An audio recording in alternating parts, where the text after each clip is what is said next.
Bueno, buenas tardes. Hoy vamos a grabar una charla sobre el capítulo 17 del libro que estamos siguiendo, una introducción a Lacan de Carvajal D'Angelo Marchilli.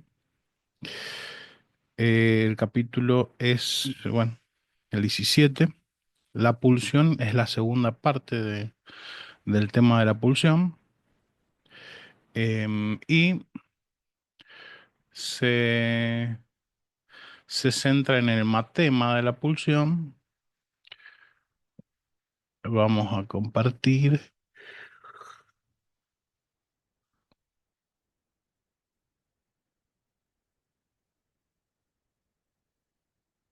aquí en el piso superior.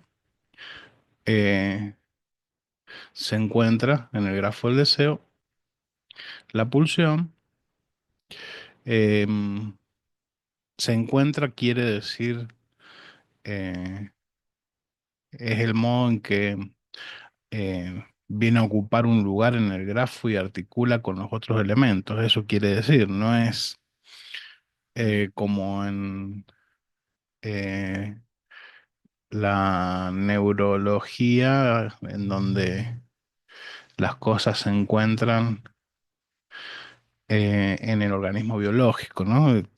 Estamos hablando de cosas diferentes, de em, puntos de vista, de construcción em, científica distinta, ¿no? Em, Les eh, dejo a ustedes la disquisición de si eh, el psicoanálisis en términos de Lacan es ciencia o no. Este, yo creo que sí, pero es eh, un discurso, es una teoría que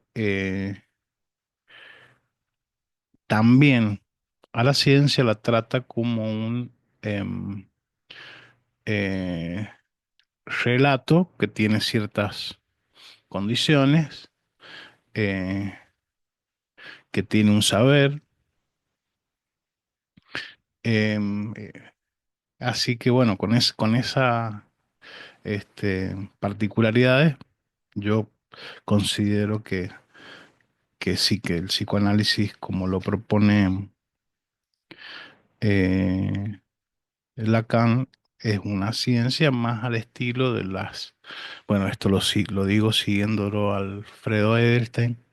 Espero no eh, dejar hablar huevadas, pero bueno, entiendo leyéndolo a él, que el psicoanálisis, al igual que la matemática y la lógica, eh, entran en lo que sería ciencia conjetural, ¿no? Este, al contrario de las ciencias empíricas, ¿no? Este, mm, Bien, entonces la pulsión,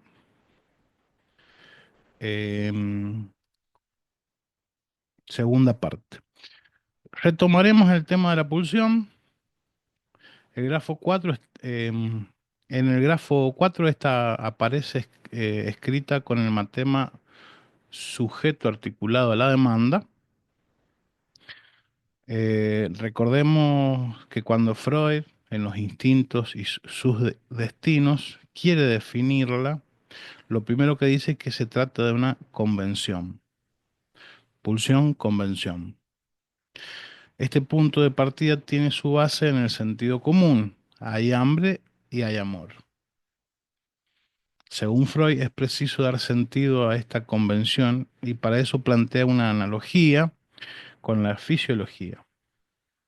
Hay hambre, hay amor. Entonces, así como hay hambre, hay amor. Esa sería la analogía con la fisiología, ¿no? De esta analogía, solo planteada para dar un sentido a la convención según la cual si hay amor hay pulsión, si hay amor hay pulsión sexual, Freud concluye que la pulsión sexual es interna.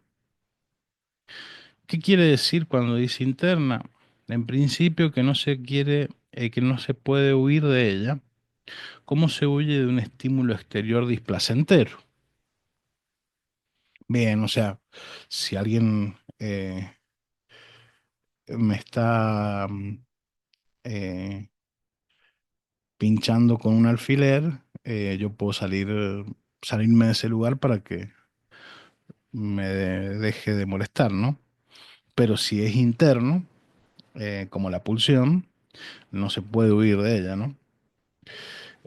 Bueno, la medicación psiquiátrica eh, hace mucho por ayudar a huir este, de esa presión interna, ¿no? Que es la pulsión.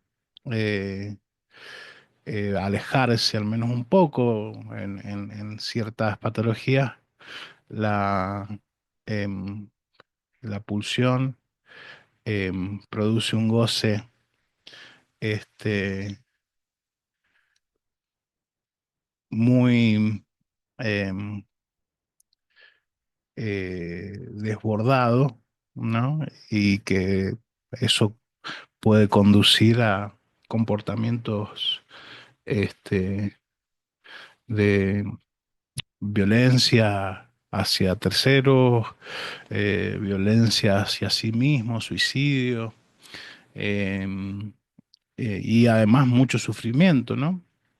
Y bueno, entonces la medicación, eh, antipsicóticos, este, después las benzodiazepinas, que son más leves que los antipsicóticos, también, luego ciertos tipos de antidepresivos, em, y bueno, muchas otras medicaciones. Hay unos estabilizadores del estado de ánimo también, este, que van en esa dirección, ¿no?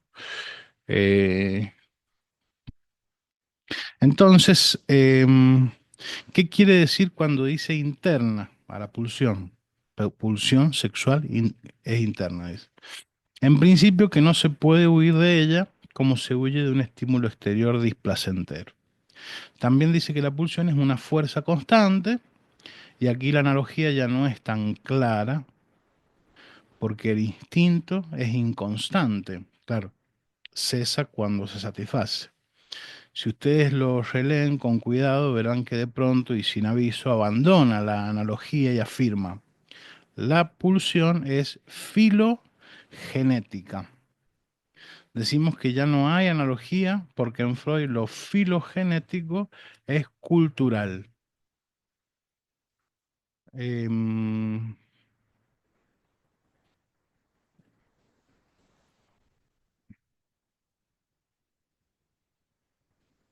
Voy a dejar de compartir un segundo.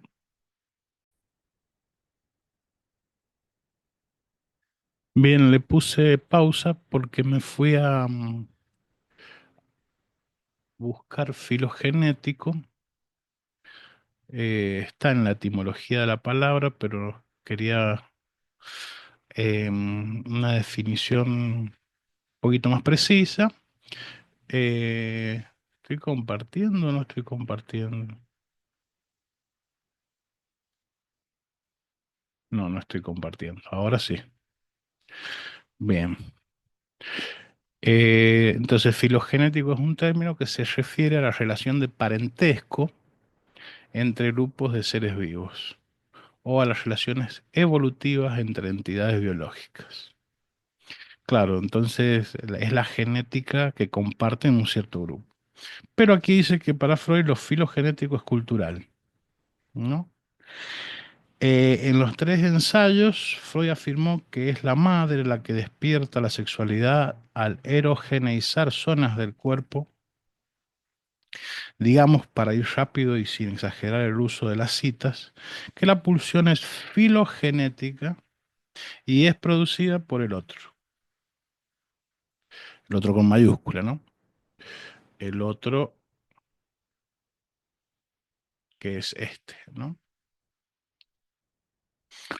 Em,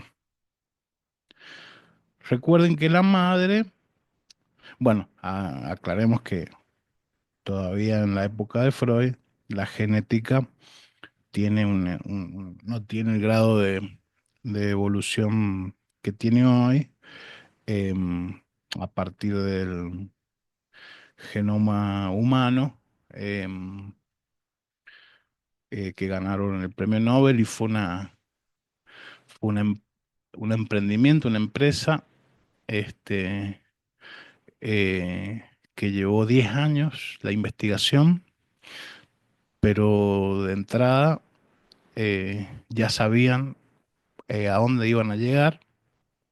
Lo que pasa es que había que desarrollarlo. Y bueno, eso se invirtió mucha plata. Los estados invirtieron, los privados invirtieron, y esa gente obtuvo, después de varios años, el premio Nobel. No me acuerdo ahora los apellidos, lamentablemente, porque es interesante. A ver si está.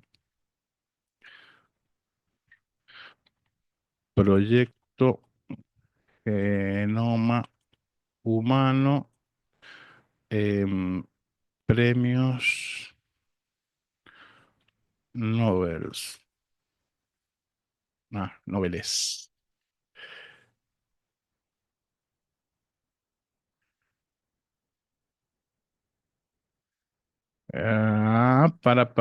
Pam.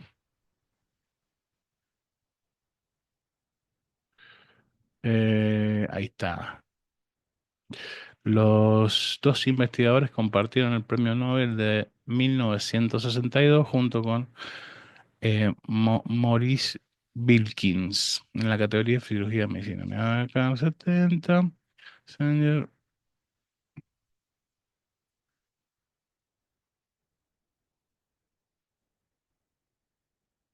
a ver acá. Ahí está.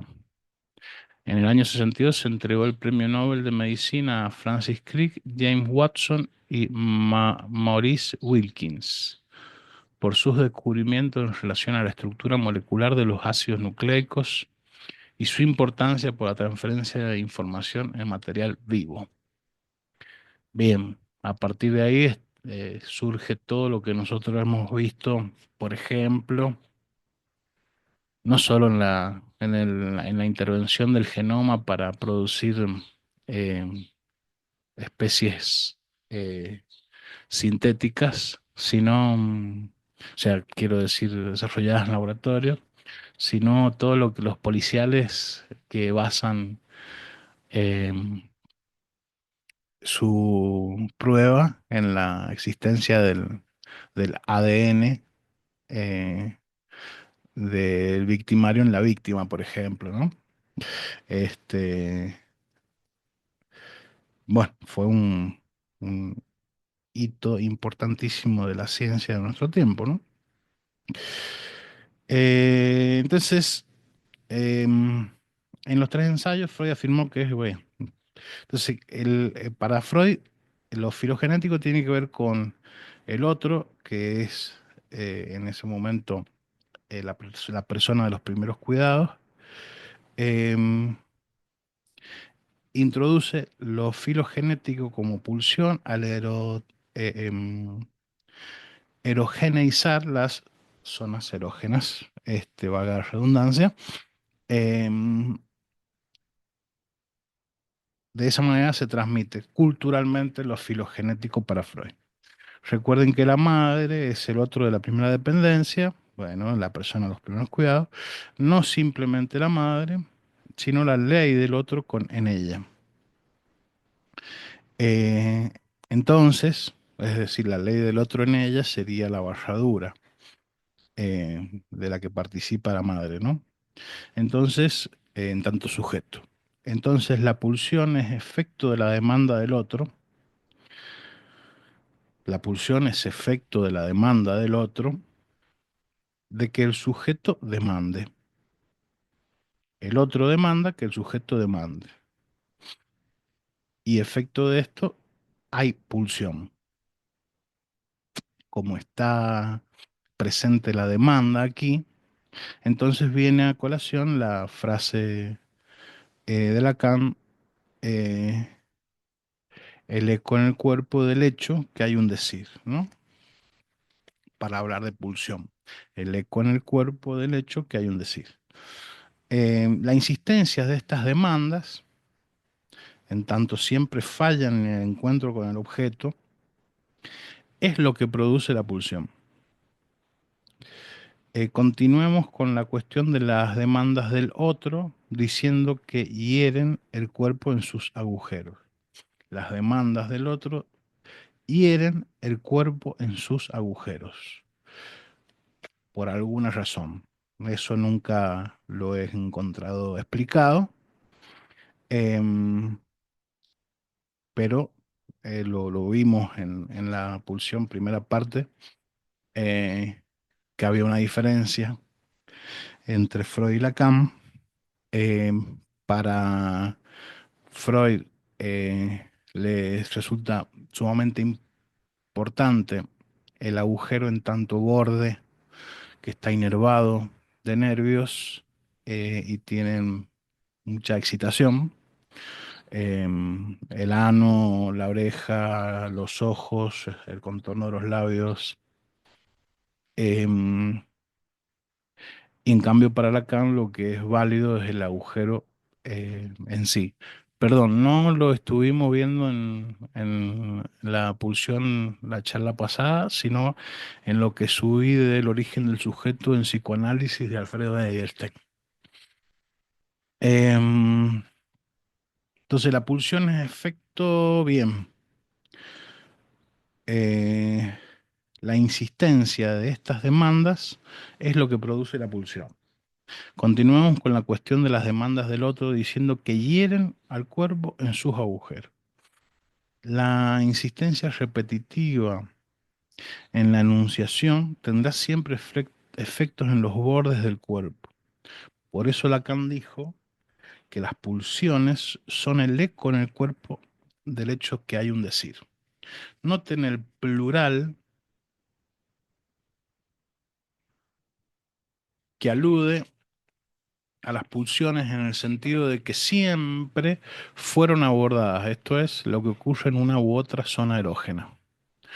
Lo que ahora queremos remarcar es que la pulsión es la repetición. La pulsión es la repetición, dice. No, no es eh, algo que sucede eventualmente. No, es la repetición. Y aquí pone un término milleriano, pulsión de muerte, que por afectar a las zonas erógenas cobra resonancia reconocida por los analistas como las pulsiones sexuales. Insistamos, la pulsión de muerte de la repetición es inseparable de la pulsión parcial. Esta repetición, inercia o constancia es lo que pasa por los agujeros del cuerpo. Agujeros que son en verdad el agujero de la pulsión que no puede cerrarse sobre ningún objeto, ¿no? El recorrido que hace la pulsión, que eso sí lo vimos en la charla pasada, el recorrido que hace la pulsión bordea al objeto, pero nunca em, lo, lo atrapa, digamos, ¿no? Em, de hecho, el objeto que bordea es el objeto A, que es un vacío, ¿no? Em, esta repetición, inercia o constancia es lo que pasa por los agujeros del cuerpo. Agujeros que son, en verdad, el agujero de la pulsión que no puede cerrarse sobre ningún objeto. Lacan dirá que el borde es lo real pulsional. Bueno, ahí Alfredo está distinguiendo, ¿no? Lacan dirá que el borde es lo real pulsional y Alfredo me está diciendo no. Eh, lo importante para Lacan es el agujero en sí, no el borde.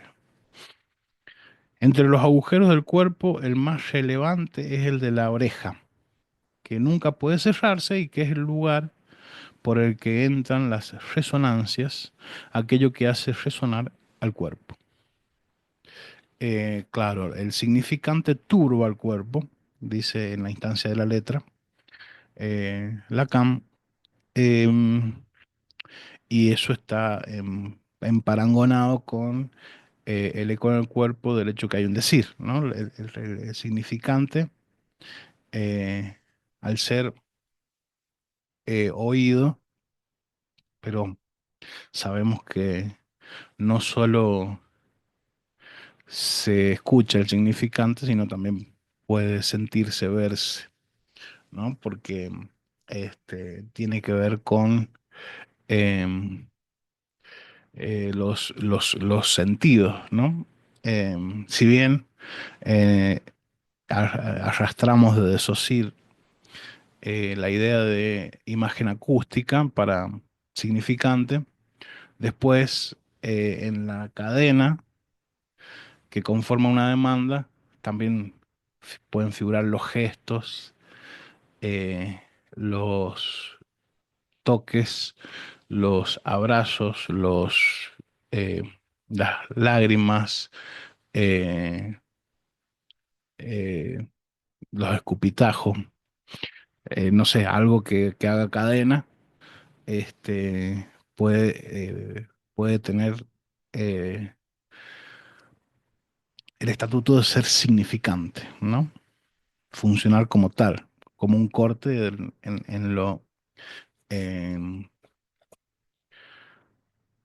como un corte en lo real, pero no es lo real, es un corte en lo indiferenciado, ¿no? Esa palabra me gusta para no enroscarnos con real, ¿no? Para sostener real ahí en esa definición de lo imposible lógico matemático, ¿no? Eh, Antes dijimos ley del otro en la madre. Si de eso se trata es porque se trata de la función del padre, aquella que nunca propone un objeto. Bueno, función materna, función paterna, insisto una vez más con esto porque son términos que en algún momento van a tener que desaparecer para darle lugar a lo que sucede hace ya muchas décadas, donde las familias producen sujetos en función de otras este, estructuras, ya no padre-madre, ¿no?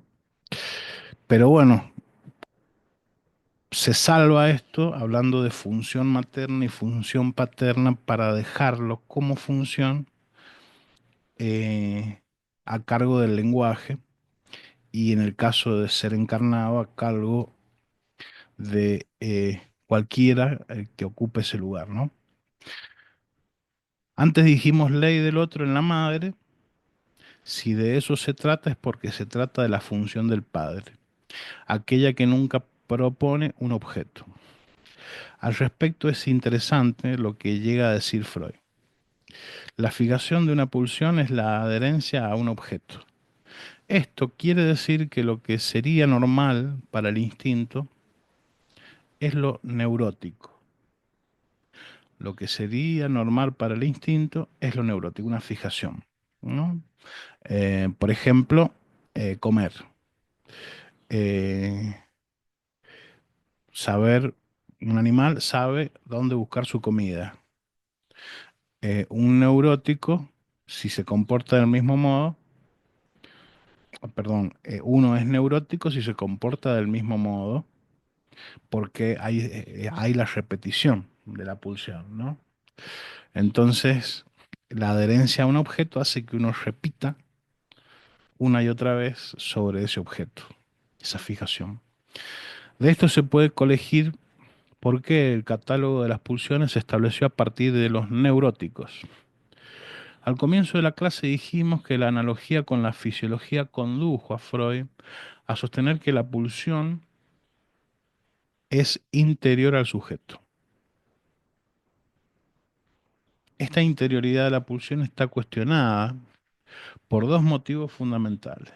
Primero, porque la produce el otro, y segundo, porque Freud mismo la consideró autoerótica.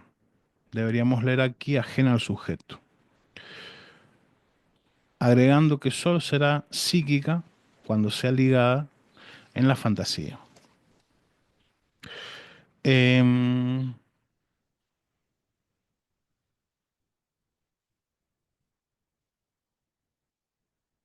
Sabemos que Freud fue insistente al respecto, especialmente al hablar de la masturbación, que en un comienzo es autoerótica, efecto de la seducción del otro, y luego es eh, interpretada en la fase fálica. Entonces, en cuanto al autoerotismo, habrá que decir que consiste fundamentalmente en la falta de sujeto.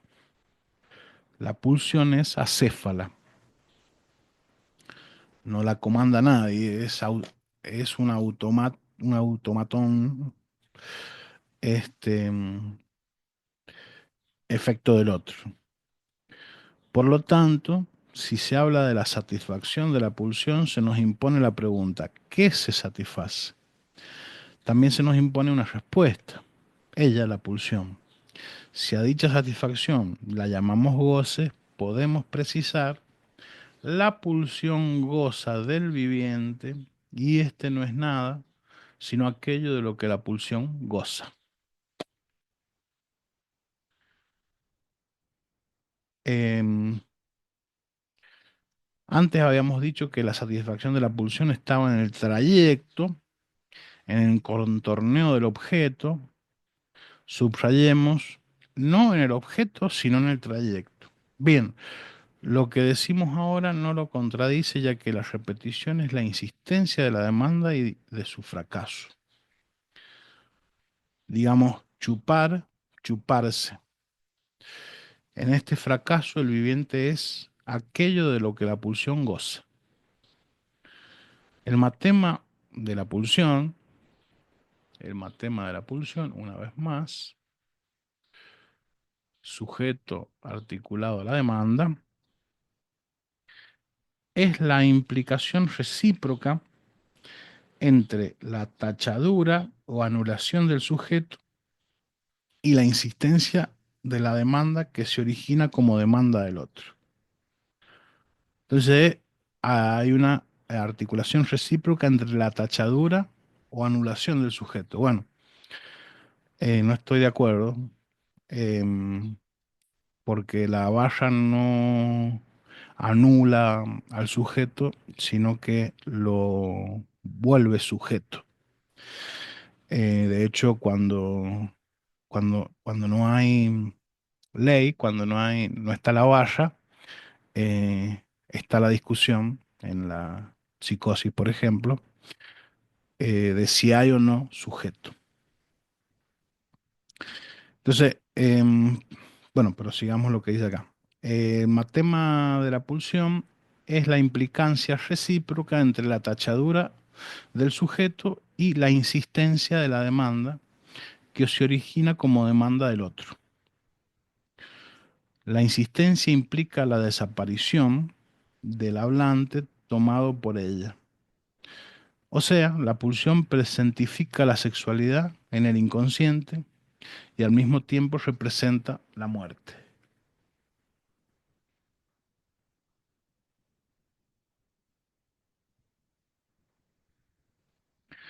Habrán advertido que no se trata entonces de la muerte al final de la vida, sino de la muerte que la vida lleva.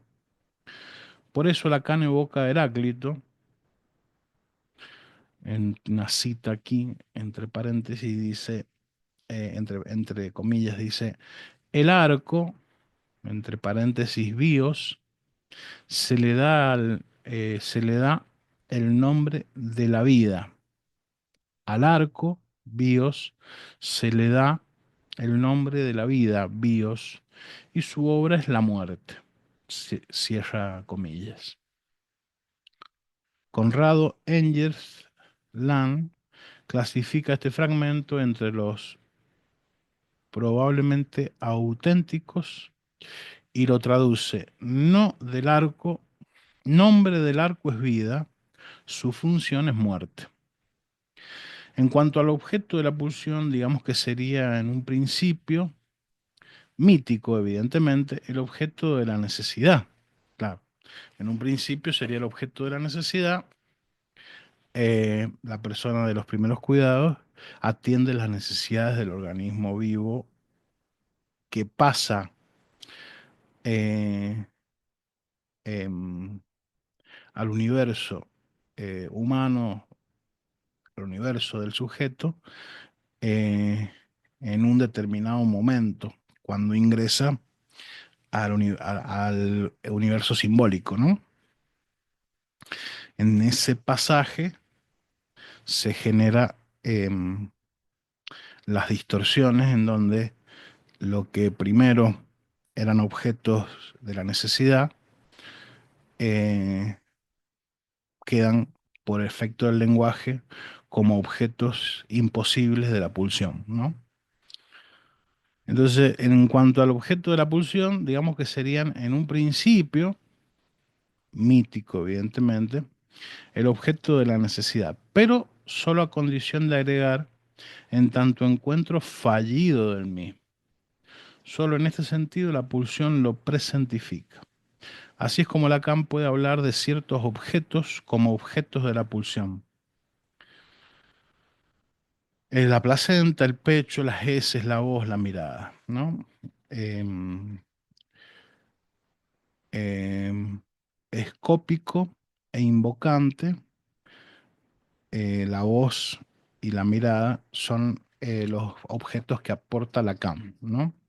Los otros, oral anal fálico, son em, ya están puestos por Freud, ¿no? Reflexionemos un poco sobre el principio de placer. Es interesante comparar la función que tiene en el proyecto y en el más allá del principio del placer. Son dos textos, proyecto para neurólogos y más allá del principio del placer, ¿no?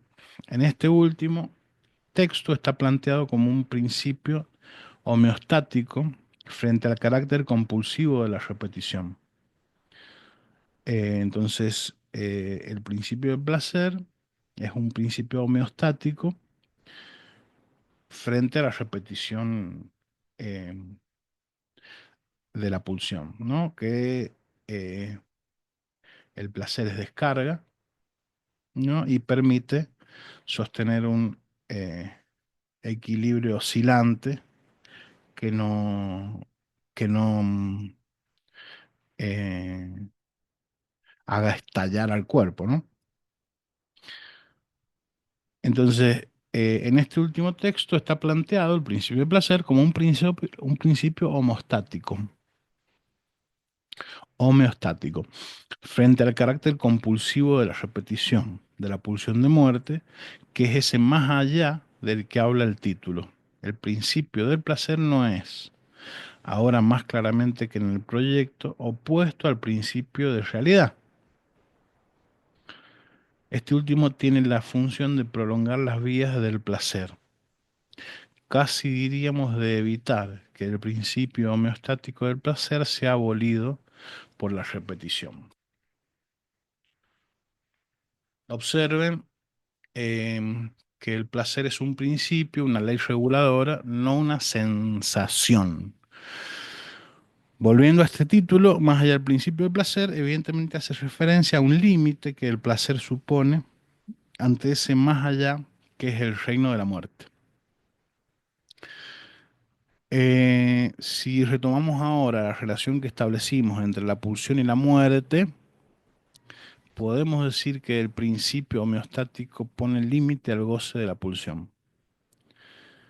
Y por esta misma razón, la pulsión es lo único, es el único medio por el cual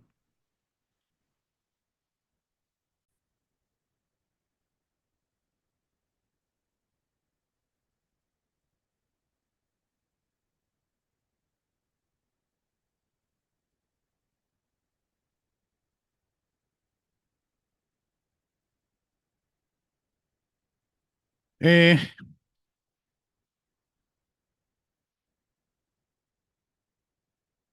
si retomamos ahora la relación que establecimos entre la pulsión y la muerte, podemos decir que el principio homeostático pone límite al goce de la pulsión. Y por esta misma razón, la pulsión es el único medio para ir más allá de la homeostasis. Es decir, hay un límite que puede ser superado. Razonemos, la pulsión presentifica el objeto de la necesidad,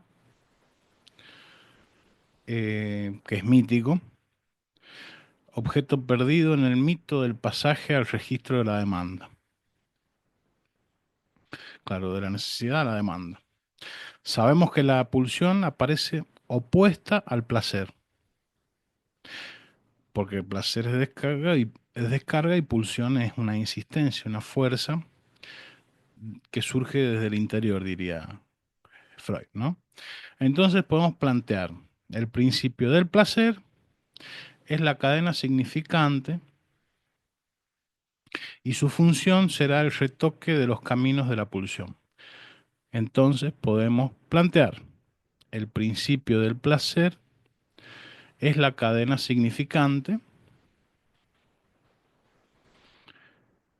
y su función será el retoque de los caminos de la pulsión. Entonces, a medida que aparece la cadena significante, em, estamos en el registro de eh, el principio del placer, es decir, la cadena va produciendo eh, la descarga, ¿no? Eh, y la función de la cadena significante será el retoque de los caminos de la pulsión. El retoque lo entiendo yo acá como la corrección, ¿no? Para que no se desborde. Sin embargo, en ocasiones se desborda y va más allá del principio de placer. El principio de placer, en tanto cadena significante, es lacunar. Nos estamos refiriendo a las lagunas que deja eso perdido radicalmente, que es el objeto A. Entonces, el principio de placer va dejando lagunas a raíz de la presencia del objeto A. Justamente en el placer se pierde lo que la pulsión intenta presentificar, el objeto perdido, ¿no? Si la pulsión goza, el principio del placer consiste en gozar lo menos posible. Es decir, que goza, goza, goza, goza, descarga por el placer y se restituye la homeostasis, ¿no? Ahora estamos en condiciones de notar cómo dos carencias se superponen. Por un lado, la de la pulsión, justamente intentar presentificar un objeto es denunciar una carencia, ese objeto mítico, la pulsión en su recorrido sale a buscarlo y nunca lo encuentra, y eso es una carencia. Y por el otro lado, el objeto A, perdido por la operación significante, es el objeto causa del deseo. Luego también aquí aparece una carencia, porque el objeto es eh, ningún objeto, ¿no? Lacan le puso objeto A para señalar que no hay ningún objeto que ocupe el lugar de objeto A, ¿no? Em, o, a ver, un poquito más correctamente. Objeto A es la inexistencia de objeto. Puede ser un agujero negro, por ejemplo, ¿no? En donde, em, en teoría, todo este, es un gran vacío, ¿no? Eh, un gran vacío donde no funcionan las leyes de la física em, tal cual las conocemos hoy o em, en los agujeros negros, ¿no? Y bueno, eso podría ser una linda comparación con el objeto A, este, ya que em, nada, nada de lo conocido, de lo que produce em, el hombre como objetos del consumo, eh, nada puede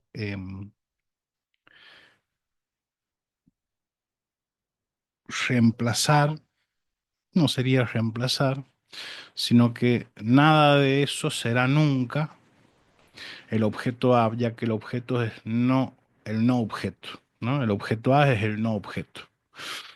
No hay objeto adecuado, sería, ¿no?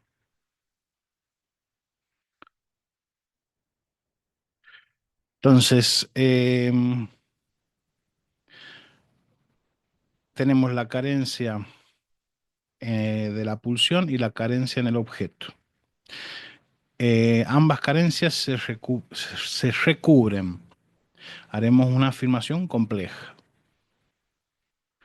La carencia de la pulsión y el objeto A como ningún objeto se recubren, dice, ¿no? El principio del placer, en tanto cadena significante y en cuanto límite de la deriva pulsional, tiene por efecto hacer que el objeto de la pulsión se recubra con el objeto causa del deseo. Si dijimos que el objeto de la pulsión y del deseo son, en verdad, carencias, es en este sentido que se recubren. Todos esos objetos que nombramos como objetos de la pulsión, placenta, pecho, heces, etcétera, son propuestos como causa de deseo, esto es, equivalentes al objeto A. Noten que todos tienen la cualidad de poder desprenderse y ser irrecuperables. Es importante que no se confunda la pulsión con el deseo. Em, es rara la afirmación esta porque no se me ocurre cómo podría ser confundida, ¿no? Pero bueno, es importante que no se confunda la pulsión con el deseo. La pulsión es lo que insiste, afecta a los bordes y goza. El deseo es efecto de la pérdida de un objeto por la acción del significante. El goce de dicho objeto es inalcanzable. Es una pérdida de goce para el hablante. Si lo pensamos en términos del algoritmo, significante-significado, y de las operaciones que supone, podemos decir que el objeto A está perdido en virtud de la resistencia de la barra a la significación. Esta resistencia condiciona una pérdida metonímica en toda puntuación. Al comienzo decíamos, a ver, vamos a poner ahí,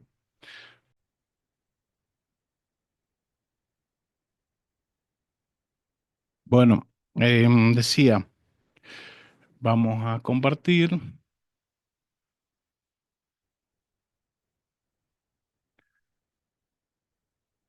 y nos vamos a ir acá. Em, Vamos a pausar un segundo, a ver, dejar de compartir.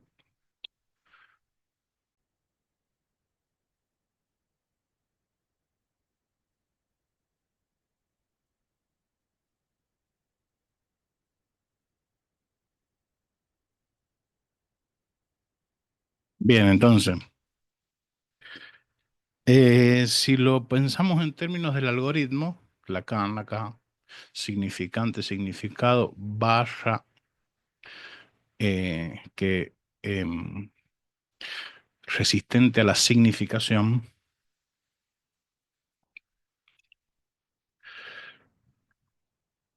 Si lo pensamos en términos del algoritmo y de las operaciones que supone, podemos decir que el objeto A está perdido en virtud de la resistencia de la barra a la significación.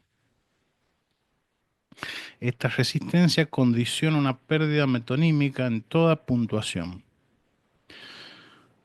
Eh, es decir, bueno, aquí creo que lo va a decir, pero habíamos visto en algún otro punto del libro como eh, un ejemplo de lo que quiere decir con puntuación es,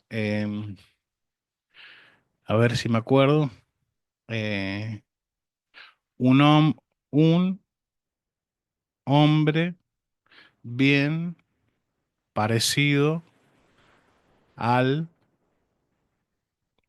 chancho. Entonces, dependiendo en donde se va poniendo el punto, la significación adquiere eh, un efecto de significado, digamos, ¿no? Se produce un efecto de significado. Eh, entonces, em, podemos decir que el objeto A está perdido en virtud de la resistencia de la barra a la significación. Es decir, el objeto de del cual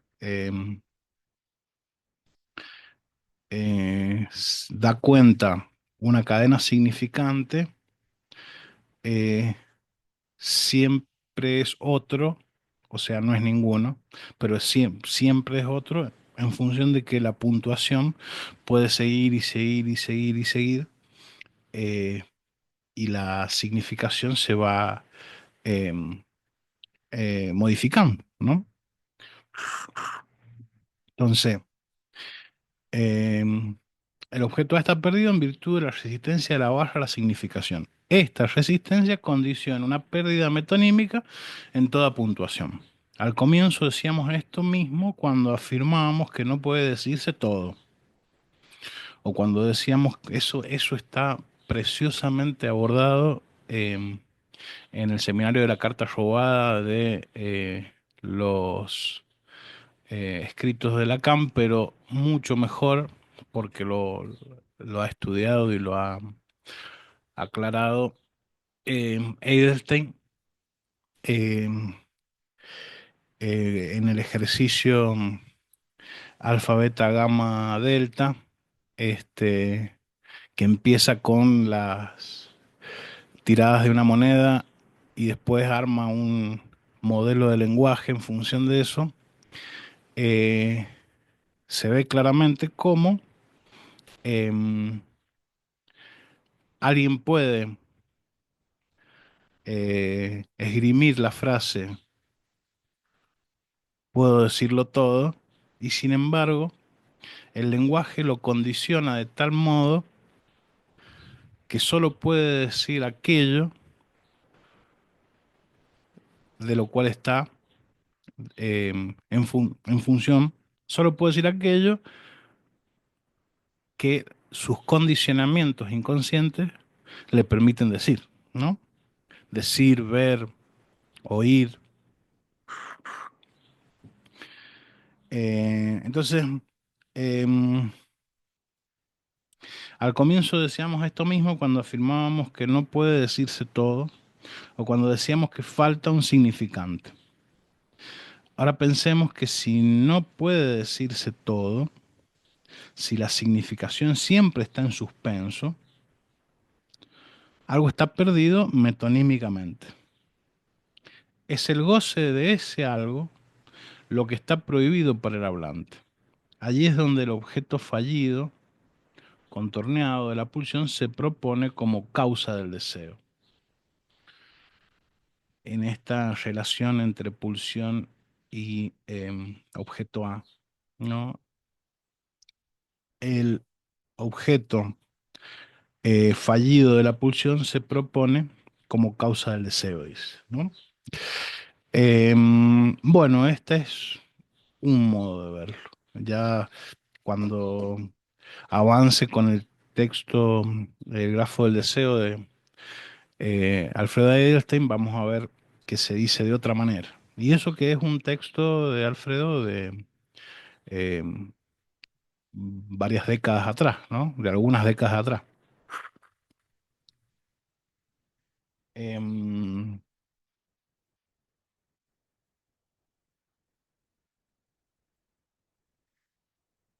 Retomando la cuestión a nivel del principio de placer, agreguemos que no se trata en él de ninguna subjetividad, sino de un aparato significante cuya función es limitar,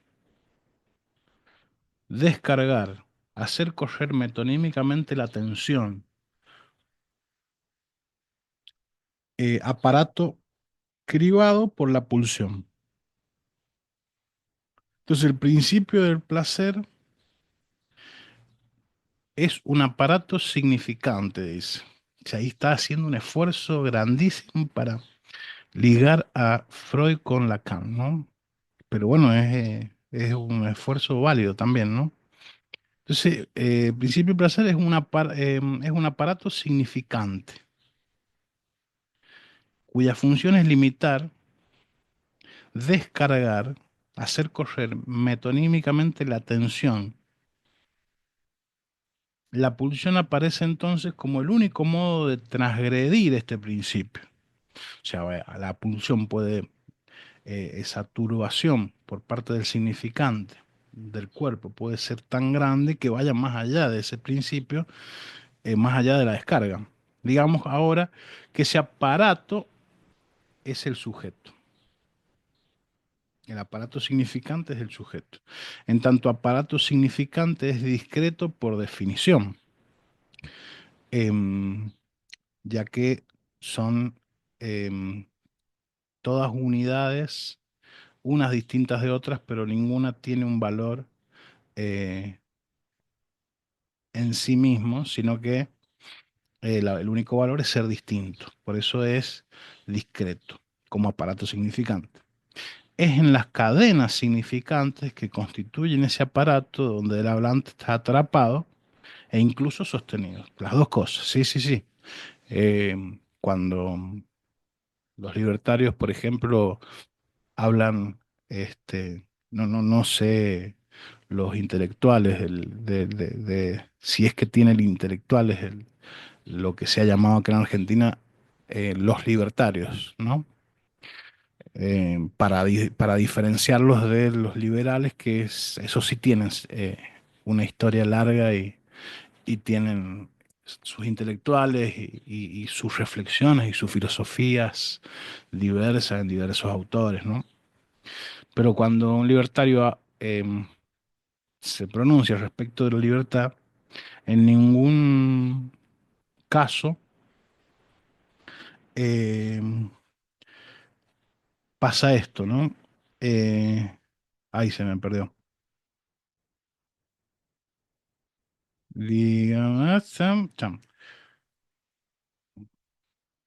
Dice, es en las cadenas significantes que constituye ese aparato, o sea, el sujeto, donde el hablante está atrapado e incluso sostenido.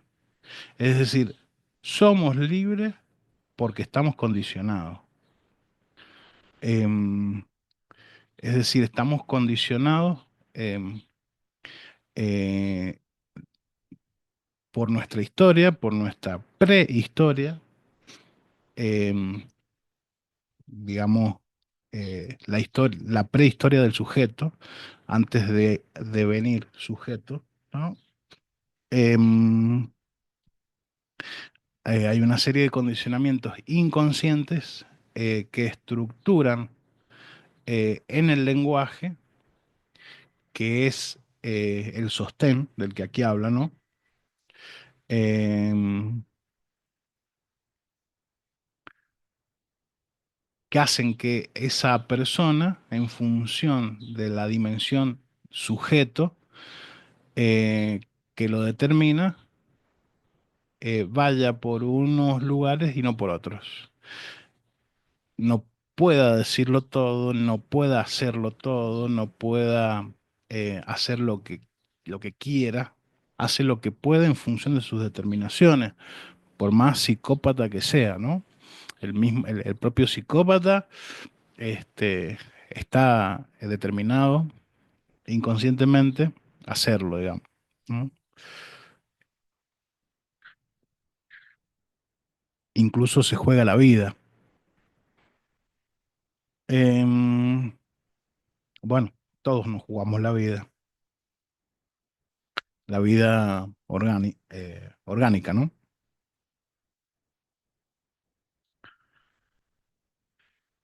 Em, entonces, en las cadenas significantes que constituyen ese aparato donde el hablante está atrapado e incluso sostenido. El hablante ser, agreguemos, ¿no? A partir de este conjunto significante que lo sostiene, el hablante puede ubicar a un objeto como causa del deseo.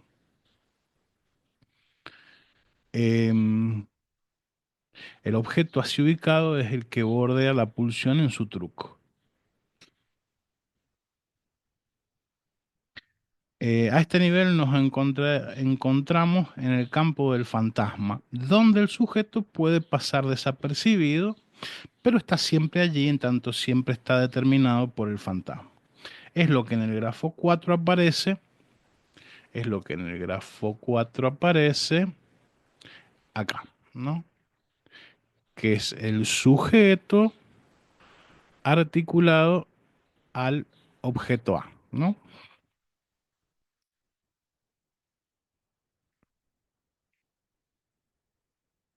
Que analizaremos más adelante, ¿no? Ahora prosigamos con la pulsión y veamos lo que Lacan llama el mito de la laminilla. Ah, bueno, no me acordaba que estaba esto acá. Em, según el desarrollo que hasta aquí hicimos, la pulsión debe definirse como pulsión parcial, de manera tal que bajo ningún aspecto se pueda pensar que representa la totalidad de la tendencia sexual.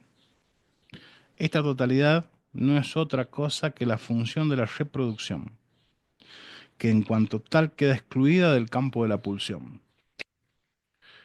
Bueno, esa es una mirada biologicista, eh, adjudicándole totalidad, generalidad, universalidad al tema de la reproducción sexual. Dice, pensemos, para que en el psiquismo existiera algo que representara la totalidad de la sexualidad, deberían existir indicadores que situaran al sujeto como hombre o mujer. Sabemos que esto no es así y que en todo caso esta totalidad que conlleva hombre-mujer no puede ser representada más que por equivalentes. Actividad-pasividad. Bueno, de vuelta algo que es piantavotos para lo que las discusiones que suceden hoy en día, ¿no? Así como distinguimos entre pulsión y deseo, debemos ahora distinguir entre pulsión y amor. El amor, según Lacan, es siempre recíproco. Se da en el campo del narcisismo, mientras que en el campo de la pulsión, la actividad-pasividad no aluden a la reciprocidad imaginaria, sino que remiten a las tres voces gramaticales que son el andamiaje de la pulsión. Agreguemos, pasividad quiere decir voz pasiva, donde no queda suprimida la actividad, sino que el objeto sobre el que recae la acción pasa a ser sujeto, y el sujeto agente, sin que por esto quede abolida la actividad. Es decir, la pulsión siempre es activa. Recuerden, eh, constante Kraft. Ahora bien, si la pulsión en tanto parcial y siempre activa no representa a la totalidad de la tendencia sexual, ¿cómo se sabe qué es lo que se debe hacer como hombre o como mujer? Este aprendizaje está abandonado al drama del Edipo. No tenemos tiempo de comentarla aquí, pero lean la fábula de Longo, Daphnis y Chloe, y encontrarán que Licenia, encarnando el lugar del otro, enseña al pastor qué hacer como hombre con una mujer. El problema es cómo explicar la paradoja de que la sexualidad está representada en el psiquismo por la pulsión parcial si esta parcialidad alude precisamente a la no representación de la totalidad de la tendencia sexual. Lacan responde, la sexualidad en el campo del sujeto se instaura precisamente por lo que falta, es decir, por una vía que es la de la carencia.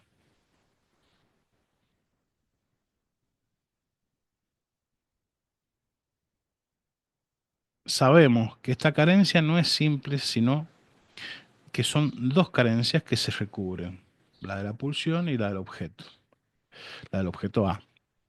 Para explicar esto es necesario ahora recurrir a dos campos. Por un lado, la relación del sujeto con la reproducción sexuada, por el otro, la relación del sujeto con el significante, es decir, con el otro, con mayúscula, como lugar del significante. Veamos el primer campo. Es el que alude a una carencia real en tanto el ser vivo está sometido a la reproducción sexuada y por lo tanto marcado por el peso de la muerte individual. Ese por lo tanto nunca lo entiendo del todo, ¿no? Eh, el ser vivo está sometido a la reproducción sexuada y por lo tanto marcado por el peso de la muerte individual.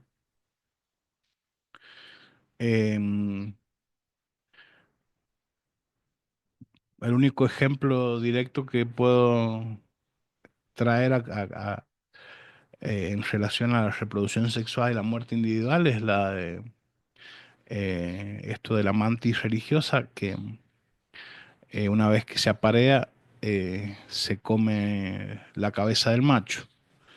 Este,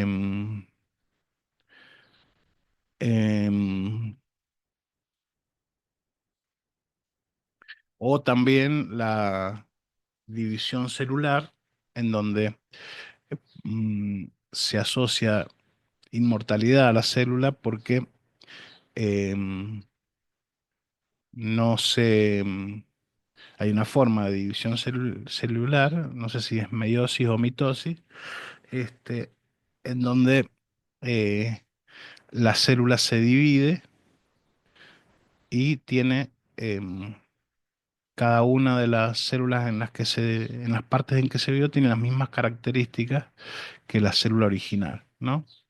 Eh, en oposición a eso, a esa inmortalidad de la célula, estaría la relación reproducción sexuada, muerte. Bueno, por el hecho de advenir a la vida por el sexo, se gana la pérdida de la vida. Esto evidentemente no les ocurre a los organismos que no se reproducen sexualmente. En cuanto al segundo campo, alude a una carencia que se articula en función de la constitución del sujeto con relación al otro. Carencia que se determina desde el orden simbólico. Ahora bien, es por estas dos carencias por donde hace entrada de modo paradójico la sexualidad en el campo del sujeto, entrada que Lacan presenta bajo la forma de un mito.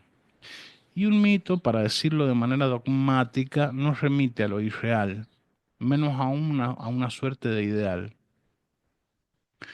sino que es lo real lo que mitifica. No remite a lo irreal, menos aún una suerte de ideal, sino que es lo real lo que mitifica. A ver, yo entiendo que el mito da alguna idea de lo real, ¿no? Este, pero no es ni la fantasía ni el ideal, ¿no? Este mito que Lacan forja está vinculado a otro mito que ha atravesado los siglos y que ha llegado hasta las formas vulgares de la media naranja, ¿no? Tan famosas en las baladas románticas, ¿no? Te vas porque yo quiero que te vayas. La hora que yo quiera te detengo. Habría que preguntarse qué horror escabulle ese mito para presentarse con tanta insistencia. O sea, ¿qué es lo real que presentaría ese mito que se presenta con tanta insistencia que ha atravesado tantos siglos, ¿no? Este mito perdurable en el enunciado por Aristófanes en el banquete de Platón, también conocido como el mito del andrógino, mencionado por Freud en Más allá del principio del placer y que Lacan llama la búsqueda del complemento. Ustedes saben que el banquete es un diálogo donde exponen ideas ilustres sobre el amor, personajes importantes de la época. Lacan señala que no debemos dejar pasar el carácter burlón que está presente hasta en los más finos detalles. Aristófanes, Aristófanes, el comediógrafo, cuenta una fábula acerca de un animal formado por una especie masculina y una femenina. Un animal formado por una parte masculina y una femenina que Zeus decide cortar de manera tal que estén condenados cada uno a buscar eternamente el complemento. Claro, es decir, en principio son los andróginos que están formados por una parte masculina y otra femenina, es decir, se bastaban a sí mismos. Eso les provoca una altanería tan grande que deciden desafiar a los dioses. Zeus, al sentirse desafiado, los parte a la mitad y los distribuye en el mundo, y entonces eh, quedan los que antes eran andróginos y que ahora están partidos a la mitad, quedan condenados em, a buscar cada uno eternamente el complemento. Hasta aquí la forma sucinta de la fábula, engañosa porque dice que es al otro, a la mitad sexual, a quien el ser vivo busca y puede encontrar. Esta fábula va a ser sustituida a la luz de los que vimos articulando de la pulsión por el mito de la laminilla. Entonces, Lacan va a elaborar el mito de la laminilla. Para retomar el carácter cómico que tenía el banquete, Lacan propone el mito efecto, el mismo efecto, puesto que esta laminilla se la podría llamar la omelette, de manera tal que se podría hacer con un huevo lo mismo que con un hombre, un omelette. ¿Qué es esta laminilla? Lacan dice, imaginen por un momento que cada vez que se rompen las membranas de un huevo del que saldrá el feto, en trance de convertirse en recién nacido, algo se escapa. Esto que se escapa es lo que el ser sexuado pierde por la sexualidad y que no es otra cosa que la inmortalidad, ¿no? Por el hecho de ser seres sexuados perdemos la inmortalidad. Habíamos dicho que se gana una pérdida que designábamos, eso de decir se gana una pérdida es una forma paradójica de enunciarlo, ¿no? Habíamos dicho que se gana una pérdida que designábamos como carencia real. La laminilla tiene como características el no existir, precisamente porque se pierde en el advenimiento de la existencia. Esta laminilla, dice Lacan, es la libido, como puro instinto de vida, de una vida absolutamente inmortal. La libido no tiene necesidad de estar suspendida de órgano alguno, es por excelencia el órgano, el instrumento mismo de la vida. Dijimos que es inexistente, agreguemos que es también indestructible. Ahora bien, todas las formas que podemos enumerar del objeto A no son más que representantes equivalentes de esta carencia real. Lacan dice que con sus figuras, perdón, Lacan dice que son sus figuras. Volvamos a nuestra cuestión con referencia a la carencia real recubierta por la carencia precipitada por el significante. Recuerden que el significante se encuentra en el lugar del otro, el otro en mayúsculas, este que está acá, ¿no? Em, y que no hay allí un significante hembra. Queremos decir que a partir del descubrimiento de Freud se sabe que no hay masculino o femenino inscripto en lo inconsciente. Desde esta perspectiva se concilian las dos caras aparentemente contradictorias de la pulsión.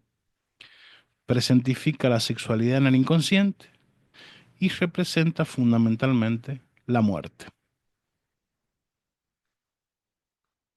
No queda otra, nos vamos a morir. Bueno, em, hasta aquí llegamos con el texto de hoy. Em, Espero que alguna claridad haya quedado y si no, bueno, seguiremos insistiendo para que quede cada vez un poquito más claro, aunque la metonimia eh, propia de la, del significante nos exija siempre algo más, ¿no? Buenas tardes.